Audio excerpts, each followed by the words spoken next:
Welcome in, everyone. It is I, Turner Niley, here with my best compadre, Abe Miller, a.k.a. the Foghorn.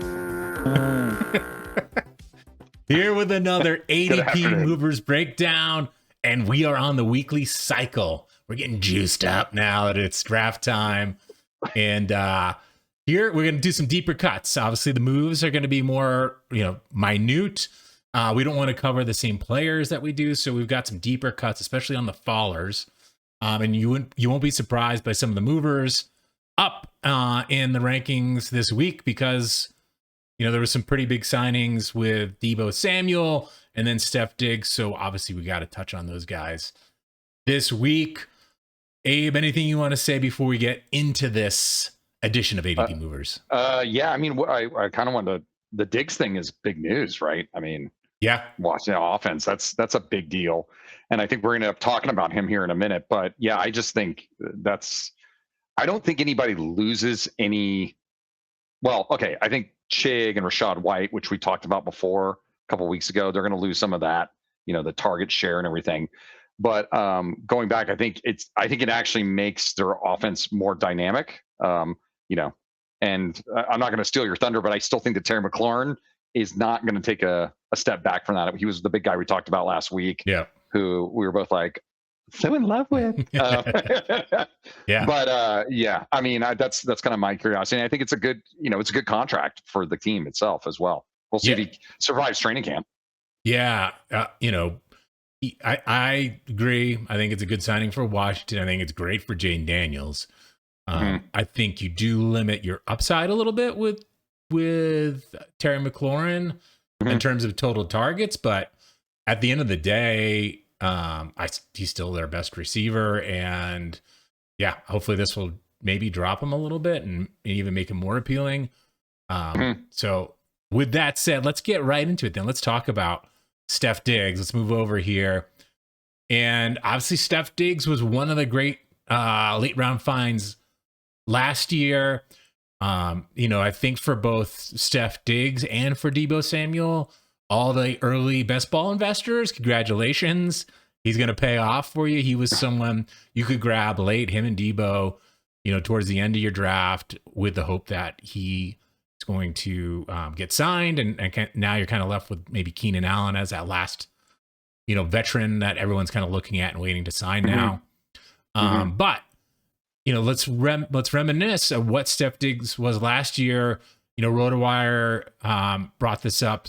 Stefon Diggs, usually 20% target share guy, had over 1,000 yards last year with Drake May and averaged 12 points per game in PPR, right? That is nothing to slouch at. He's still going to be cheap. Obviously, going, in round 12 right now in Sleeper and Yahoo, that's going to climb. We're still having to see the adjustments. It'll be coming here over the next week or two. And then from Fantasy Pros, I already moved up Diggs in my rankings. Yeah, I've done it too. Like if you go to the Weekend Fantasy site and you see our half PPR rankings, Diggs has made a major climb. And from Fantasy Pros, he's already immediately in their top 30 as a wide receiver. Everybody's like, oh, whatever. Yeah. I think maybe that's okay to feel that way. I do think he deserves to be a wide receiver 3. What's your take here, Abe, on Stefon Diggs? Well, I think it's interesting that, one of the big things, a stat I heard, and you touched on it a second ago about the 1,000 yards. Only 19 receivers. I mean, let's think about that, right? Only 19 receivers passed 1,000 yards last year, and that's with an extra game now that we have, right, with 17 games. Yeah. And one of them was Stefon Diggs, right? So I think, again, it helps Jaden Daniels, like we were talking about before. It helps everybody. But I really like Stefon Diggs if you're getting him where you're getting him. In the last 24 hours, I was looking at this, he has moved up significantly on drafts that are starting. Obviously, you're talking about people doing the sharp, still best ball, all that stuff. But on Underdog, he is climbing. I don't think that, Sleeper and all those, the other sites, right? The more the home league kind of sites have really caught up yet. So we're not going to see that data quite yet. But, I think it's interesting that some are ranked as high as 30th. I think he's a perfect wide receiver 3. It's just, he's over 30. I mean, is he going to stay healthy? Right? That's the other thing. Yeah. He's not going to burn you on the outside like in the old days when he was on the Vikings. Our late friend Chris loved Stefon Diggs. Oh, he did. Yeah. I mean, he loved him. And you're not going to get that anymore. But, with him moving around, probably playing that the slot and then moving around the field, he's a great receiver. I mean, he's still Stefon Diggs. So I like him moving up. I think it's smart, and people are jumping on him. And like you said, in the best ball leagues, those people got extreme value. Yeah, they did.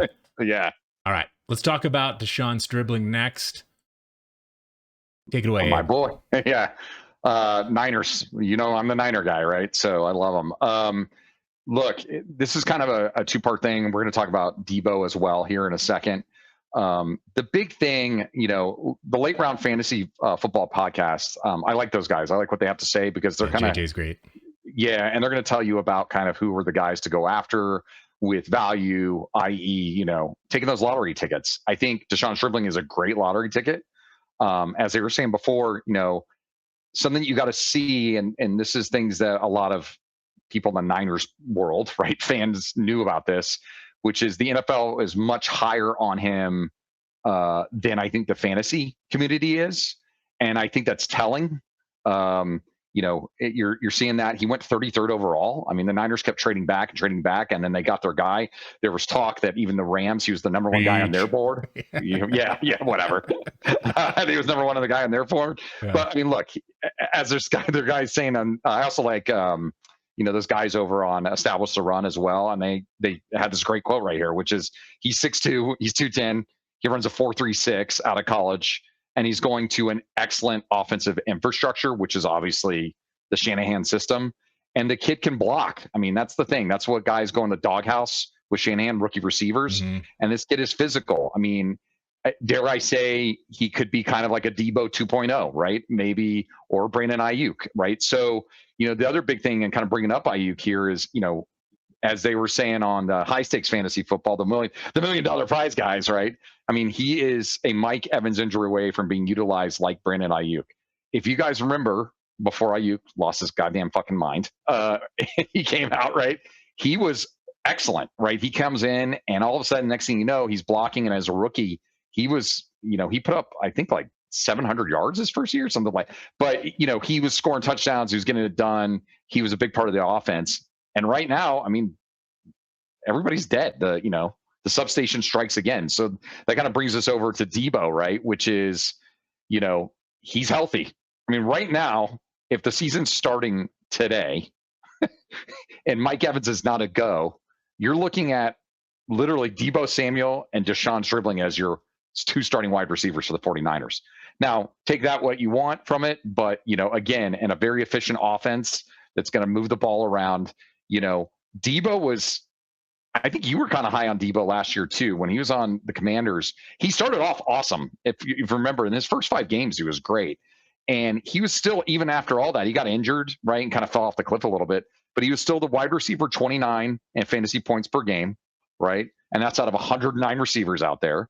He was 18th in target share, 9th best in yak, which is, that's like Deebo's best thing. Mm-hmm.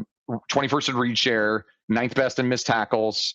And again, he's not totally cooked. He knows the system. He's immediately a plug and play player, and he's moving up drastically. You can see obviously an underdog. He's gone up huge. Yep. What's your thoughts on those two guys, Turner? Yeah, I mean, I'm interested. The substation is real. I think Stribling was someone I wasn't very keen on until the strike of the substation. And I mean, I know he's got a little zapped by it too, but a couple things, obviously Pearsall going down. Yeah. So he's out for the year. George Kittle, when is he going to play? How effective he's going to be?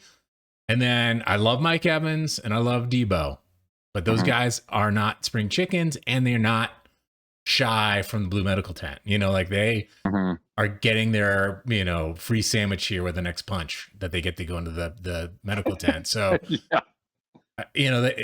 there is a clearer path now for Stribling where I wasn't super, high on him or aggressive or interested, and now I definitely have a lot of interest. I saw, if you guys haven't seen like post draft, Josh and Hayden do their profiles, and they had a pretty good breakdown on Stribling.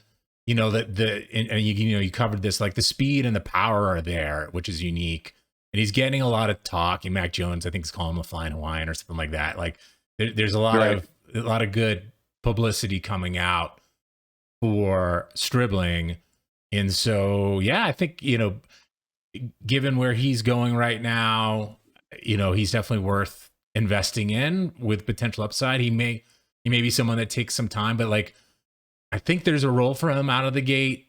The vibes are good. The measurables were pretty good. It wasn't like the most elite performer from a college production perspective, but his, under 4.4, big guy, like that's pretty nice. So yeah, I like that. Deebo, I think, he's going to be the guy that gets probably the early season work. And if he can stay out of the, off the IR, then he's going to pay off, especially at this value.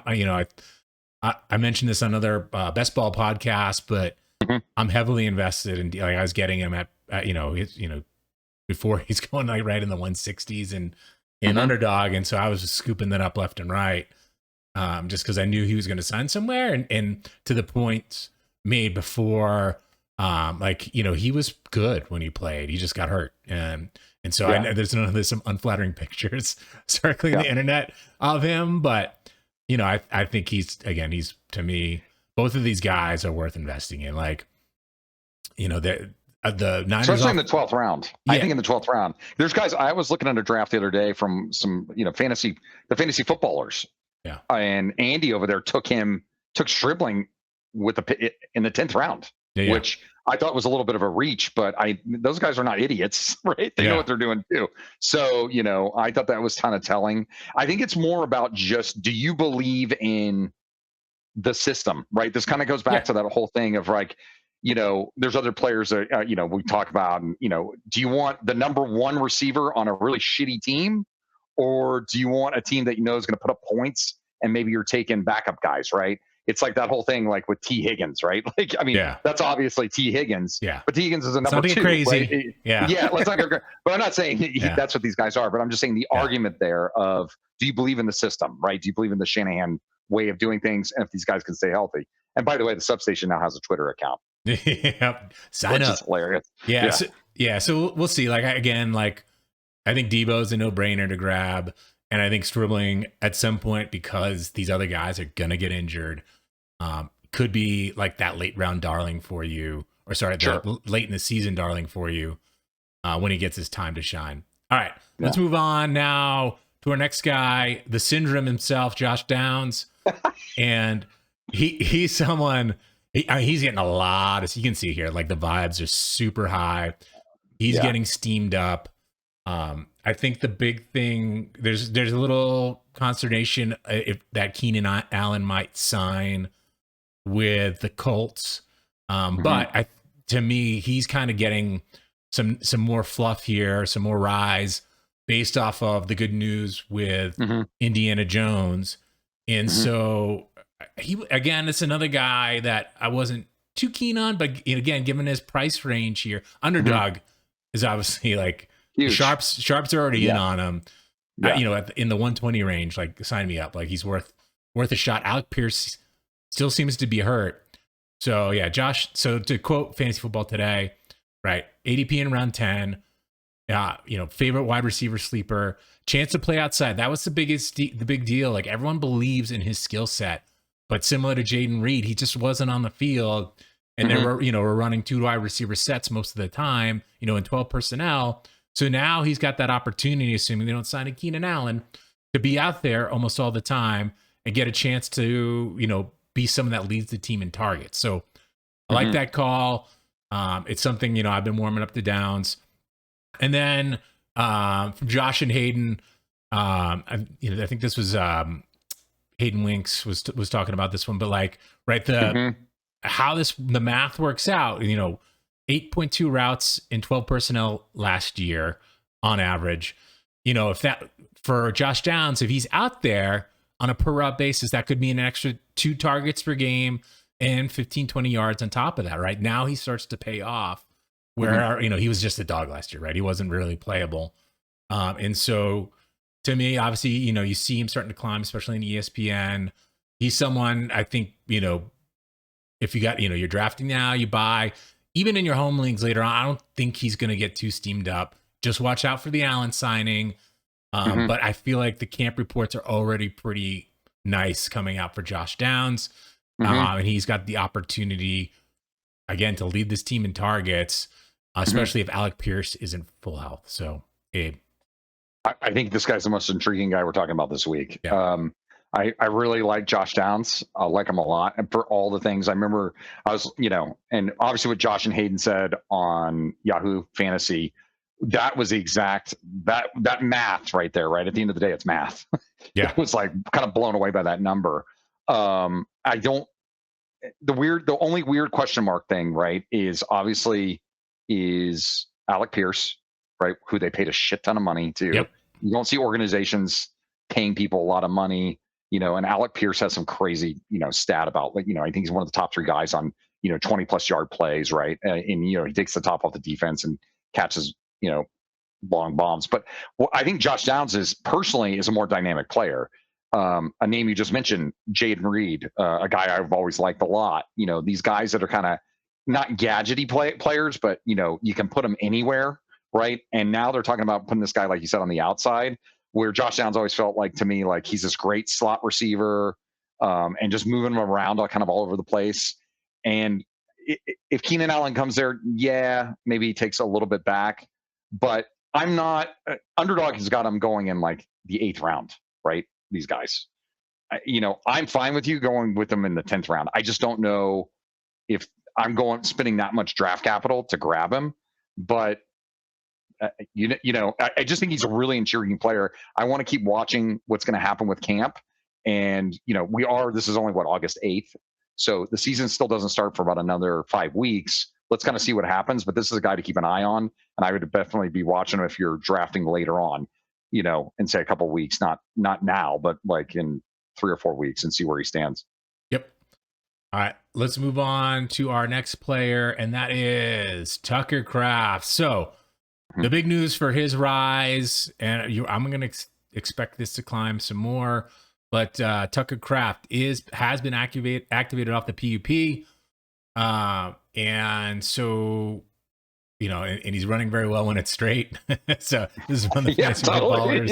Yeah. But this is the things where things start to morph from the hopium and the talk of the best shape of his life into reality once they step onto the field. So to me, he was undeniably breaking out last year, and so to see him, if he's going to start taking reps, and we start to look at him cutting on the field and things look good, and even if he's not productive as he was out of the gate and he's healing, I still think he's screaming value now, and like he's back on my board. I've moved him up. I can't put him up above, I have Fannin as 5. So I think that's where the inflection point is. Like, do you want Fannin or Kraft? Obviously Kraft, I think, is the better player, definitely on the better team with a better quarterback. So like, I can get swayed very easily. Like if things look really wheels up during the preseason, I'll probably end up flipping them. I just know, I'd rather have a healthy Fannin and knowing Fannin's going to be targeted a lot. I think the next quote from Fantasy Football Today, this is where, we talk about how he was breaking out and what his full 17 game pace would look like last year.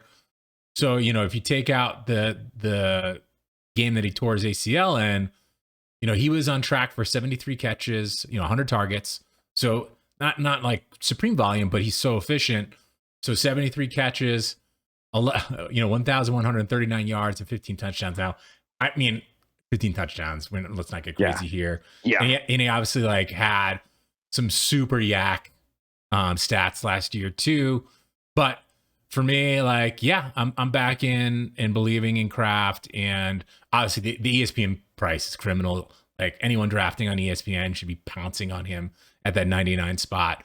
Underdog, I've been grabbing him a bunch, like, around that 80 spot to me is great. And the sleeper in Yahoo didn't really price in the injury discount at this point. But so for me, I'm getting more excited about Tucker Kraft, and he's someone I can easily flip to 5.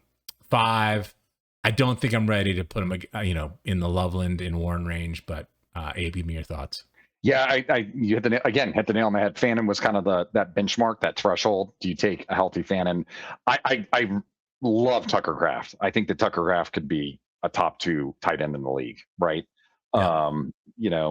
He went with his buddy dressed as from fucking Dumb and Dumber as with George Kittle, and I feel like he's the guy, the heir apparent to George Kittle, younger player but same style of type guy. Guy can block, just excellent at his position and kind of doing everything and all of that. And I had Tucker Kraft in a couple of leagues last year, and I was super bummed when he went down because I was like, oh man, this is the guy. Because I stole him. You could get him for really cheap last year. He was kind of, was having a breakout year. But to go back to the ADP thing, yes, Sleeper and Yahoo have not put in the injury discount in there, right? Like they haven't. That should be in there. And going back to ESPN, I mean, if you're getting him, underdog, that puts him 8th round, right around there. That's where people are taking him. I mean, if you're getting him in ESPN, that even before that, let's say pick 90, right? You're grabbing him. Like I think it's crazy that ESPN has him that off. It just kind of shows you when people are drafting and who uses what platforms. Yeah. A great example of that. But the talent is definitely there. But if it's between him and Fannin, and Fannin's still there, I'm taking Fannin as of right now. Yeah. All right. Yeah. Let's move on then to Kyle Monangai. Manamana. Manangana. Yeah. A lot of red there. A lot of red there. Yeah. His vibes are not doing too hot, and he is dropping. He had that soft tissue injury. If you look at the Roto Warrior guys, though, here's some let's talk positives first, right?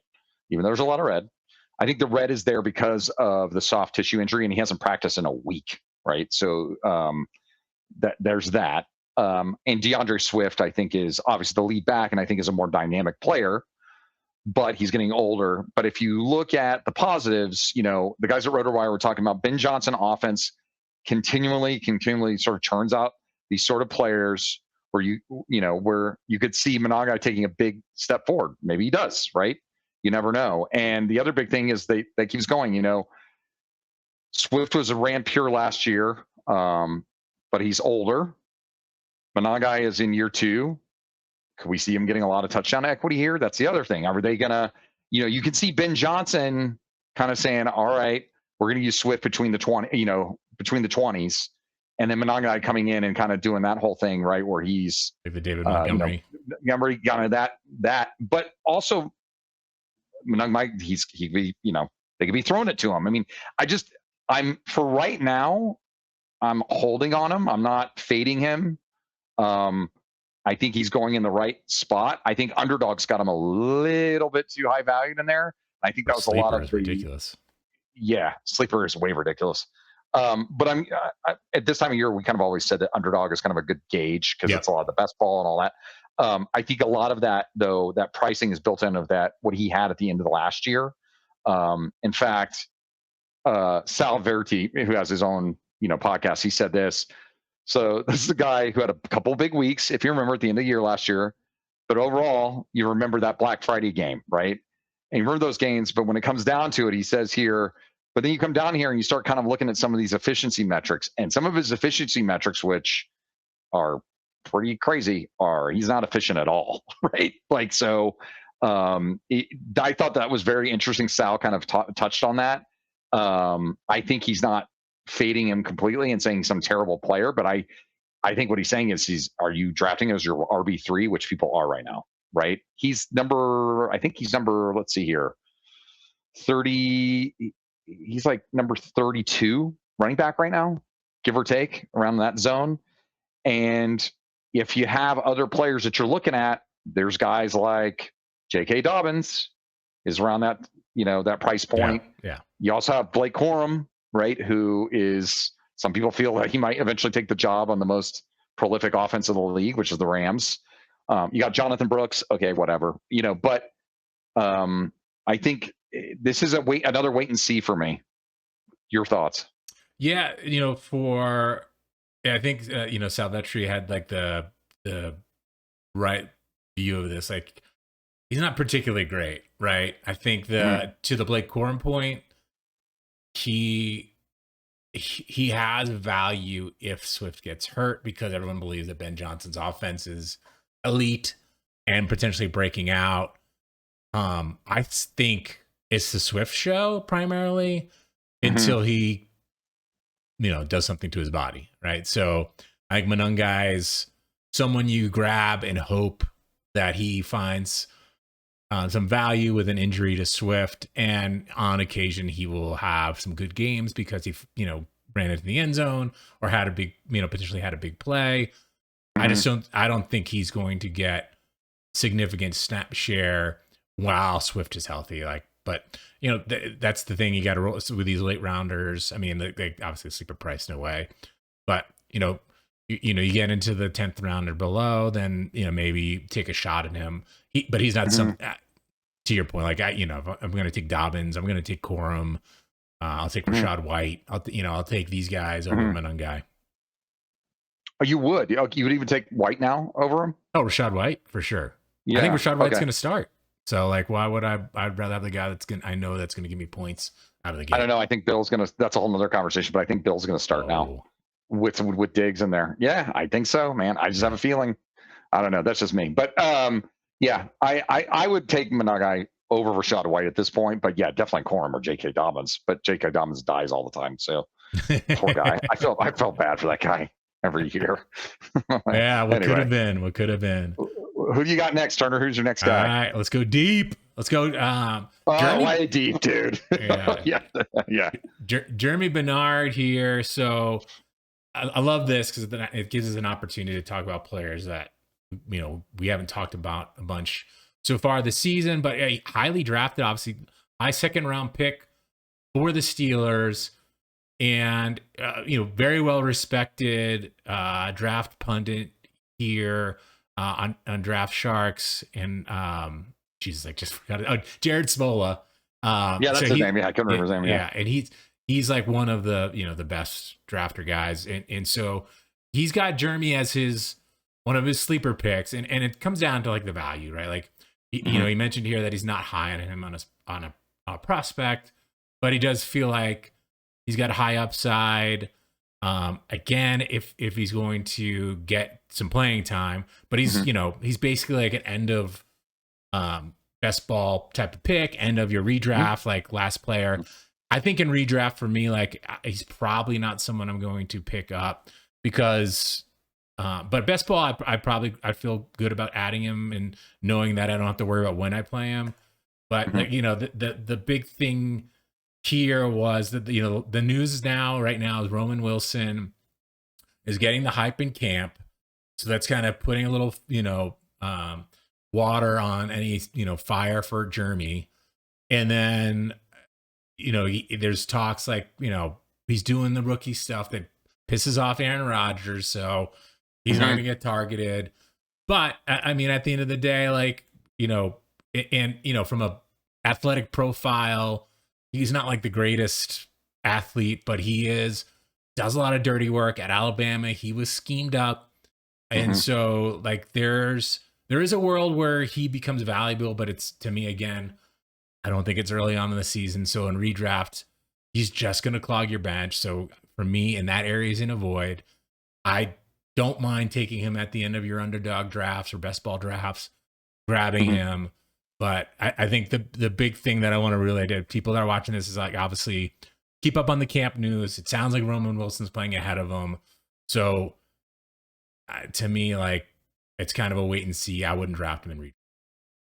I wouldn't draft him either, but he's on the board for, the first couple of weeks on the waiver wire, see what's happened. I really want to see. I want to see Pittsburgh play some preseason games because this guy's going to get a lot of run in preseason, right? Yep. They're not going to be running out DK Metcalf, this guy's going to play a significant amount of time in their preseason games. So let's see what happens. Again, he comes from the system, the whole Bama thing, right? Those guys put out players, and he does the dirty work, but and like you said, they schemed him up, but he's a wait and see guy for me, but I'm intrigued. I'm curious. See what happens. Yeah, you're always curious. You're bi-curious. All right, let's yeah, talk. For sure. Let's talk about the snake. Hello. Let's talk about the snake, Makai Lemon. I know he's getting a lot of hype early on, so give me your take on Makai here. Yeah. Okay. So let's talk about Makai Lemon. Yeah, he was the guy, right? He's the thing. He's been dealing with injuries. Like you can see right now, he's, I think his price on Underdog was way too high. That's just me. If you look at the established run guys, right? He's been dealing with hamstring injuries and OTAs.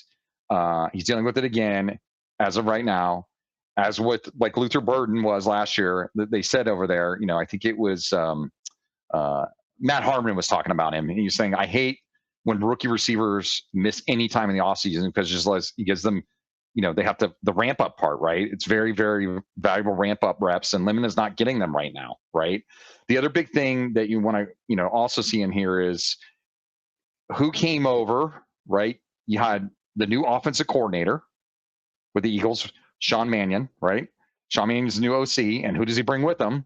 He brings the Devontae Wicks, right? So Dontavian Wicks, yeah. Or Dontavian Wicks. Yeah, Dante, yeah. Sorry, yeah. But Wicks, I just call him the Wicks, right? Just call him Wicks. Yeah. Just call him Wicks, yeah. So Wicks comes over, and Wicks, kind of thrived in that Z, going from the Z receiver to the slot, right? And he already has that familiarity. And now you got this kid who's coming in. Yes, the talent is there, right? And he comes from that, the USC offense and all those things that we know about him. And he was dynamic in college. But I'm really concerned about him missing time as a rookie. And the other thing too is, his quarterback, I don't think is the greatest throwing quarterback, right? Like, so I see Wicks kind of going ahead of him right here. And, Wicks looks as they're saying over, Josh and Hayden are saying over there, Wicks pretty clearly looks like the second best receiver in camp. I mean, that's what they were saying from the beat reporter for the Eagles. So that's not a good sign, especially if you were taking him, where guys are taking him in the 7th round, right? I'm fading him for sure right now. I'm definitely fading him. Your thoughts? Yeah, I mean, I like Makai Lemon as a prospect. I think, assuming he's got his head on straight, like I think he's going to be a good quality player. The hamstring stuff stinks. Like I think it's going to obviously stunt him. The Dontavian Wicks, news or steam on him is obviously not great for Lemon, but that doesn't mean like Lemon's not going to play out of the slot more. That's kind of where he thrived a bunch as well. So I'm probably still in on Lemon. I'm not going to expect. I'm not probably fade him more if this hamstring injury just prolongs any integration into the offense, and so he's playing from behind. But he's definitely someone I'm going to keep my eye on. It may be hard for me to pull the trigger at that, in that the 70 range here for sure. In Yahoo and ESPN, I'd probably be more inclined to stash him and be okay with waiting, for 4 weeks or so to see if he's productive. But like, just because, he's a 1st-round receiver, I think the Eagles offense is going to be good. I don't particularly think Dontavian Wicks is good. He had a flash in the pan with Green Bay. He was someone who had a lot of drops. So like, we'll see. Like, he needs to get on the field.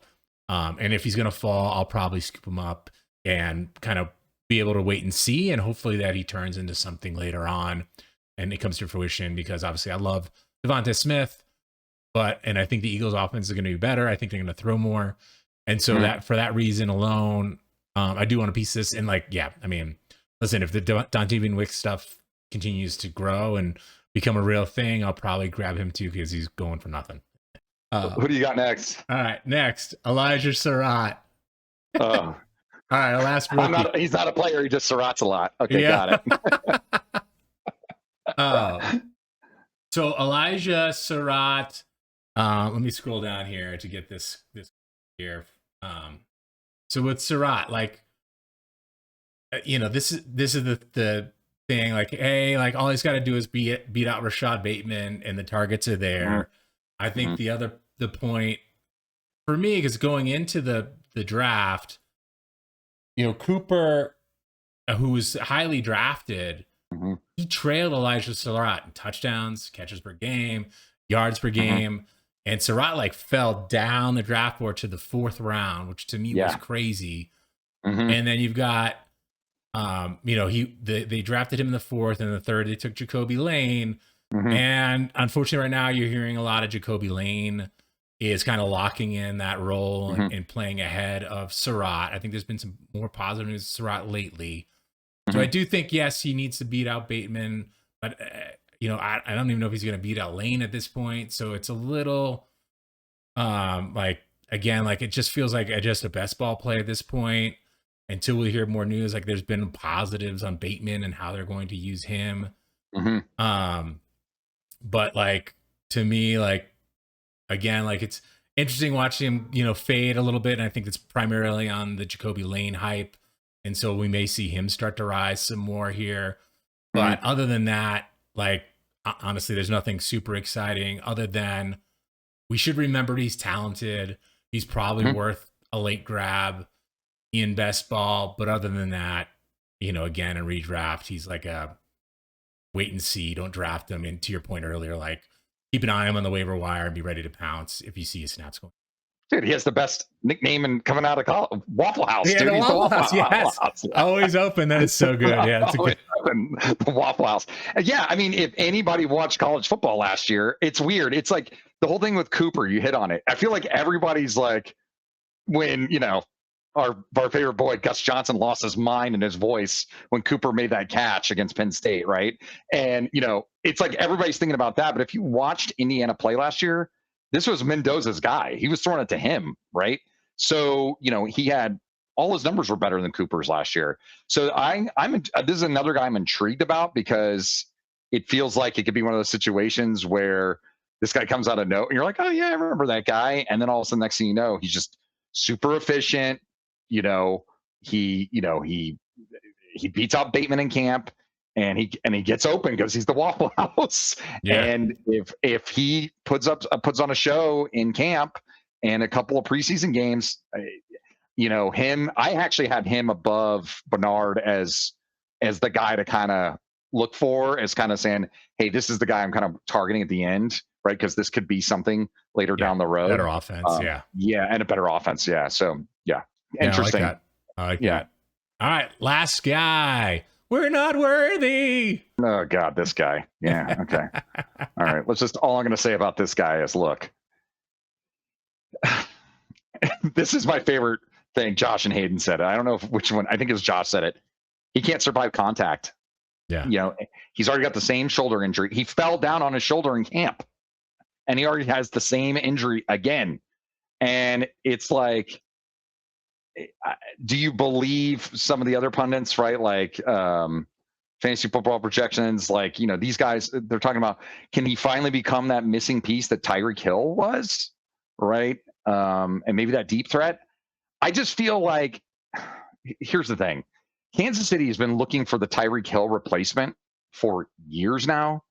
And I think Xavier Worthy is kind of a gadget guy. And I don't trust a guy who can't stay healthy. Just because his, Taylor Swift's husband smashed him his shoulder in half last year, and now he can't do anything. I don't know. I just think, Underdog has got where he's at. Where he, these are guys that, as you can tell, I'm fading him. Obviously, I don't want to touch him. I'd rather have Matthew Golden. I'd rather have Wan'Dale Robinson at the same draft capital. And he really concerns me that he can't stay healthy. And, it feels like Kansas City just, they're going to do the same thing again. And it's just like, okay, they'll send him out there and then you draft him. And then the next thing you know, oh, he's going to be awesome. And he has like one good week and he goes for bomb and then he's dead for the rest of the year. Right. But maybe I'm wrong. Like maybe he just came back too early. I think it's kind of telling with that other thing, just kind of piggybacking on how good the freak really was when he was on Kansas City. And maybe he really made Patrick Mahomes look that much better. I'm not trying to like throw shade on Patrick Mahomes or anything, but Mahomes hasn't been that great last couple of years, and Rashee Rice, there's this crazy stat about him that I heard earlier.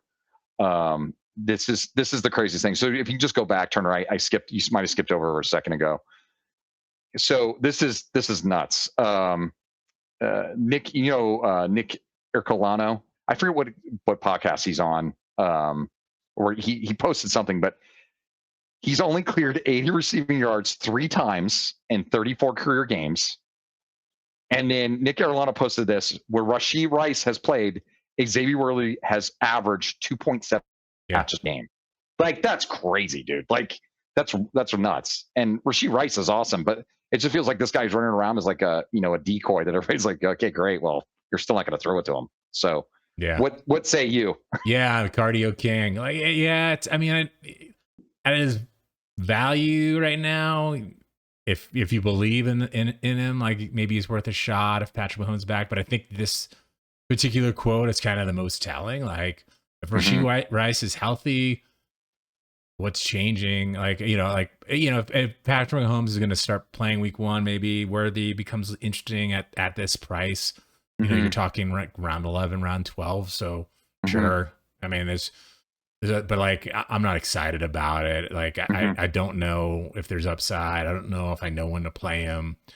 I don't know, to your earlier point, like, I don't know if I believe in him as a talent. Like, yeah, like he was useful when Rashee Rice is out and he was getting stuff close to the line of scrimmage. And so now, supposedly Rice is going to play, and, Cyrus is getting a lot of hype too. So it's like, where does that put Worthy? So like, I'm with you. Like, I'm not particularly excited about it. If I'm faced with like, there's no one else that I really like, which I feel like there's always someone towards the end that I'd rather take a shot at. And really it's going to come down, like, maybe if again, there's something happens in camp where they're saying this connection is becoming ungodly or whatever. But right now I'm with you. Like, no thanks on Worthy. I think it's the other interesting thing about it is just kind of Kansas City's philosophy this coming year too. I feel like Kansas City, and I'm not just saying this because they got Kenneth Walker III.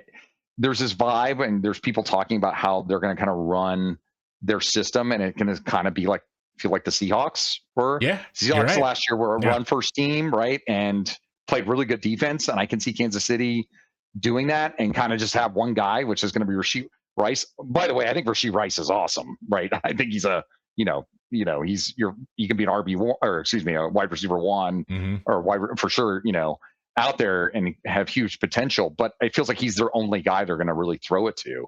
And that's kind of the other part of this that makes me kind of just back off. I don't think they're going to be a launch the ball offense this year. I think they're going to play Ken Walker, and they're going to play super efficient, right? So that's kind of the way I feel about Kansas City as a whole anyway, but there you go.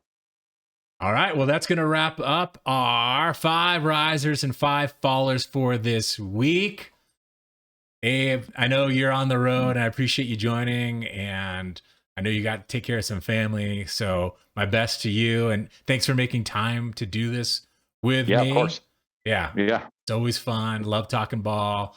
Love talking about these guys, seeing where opinions differ, where we align, and hopefully, obviously going into some of these deeper cuts and seeing if there's anything there that makes me a little bit more interested than maybe how I started this process. So, Abe, again, thank you. All right, cool.